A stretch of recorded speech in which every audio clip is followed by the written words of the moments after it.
সময়টা কখন বেঁচে যায় যখন আমরা এক ছাদের নিচে সব ধরনের প্রোডাক্টস পাই। সেটা কিন্তু খন্দকারদের একটা অনেক বড় স্পেশালিটি। আসসালামু আলাইকুম, আমি আরিয়াম খন্দকার, আমি খন্দকারসের সিইও।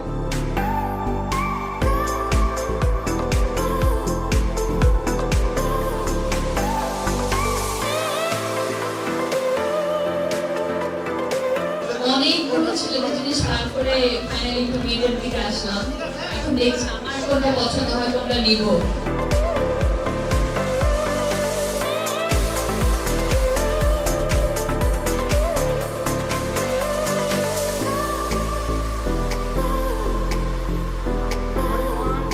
Khondokar!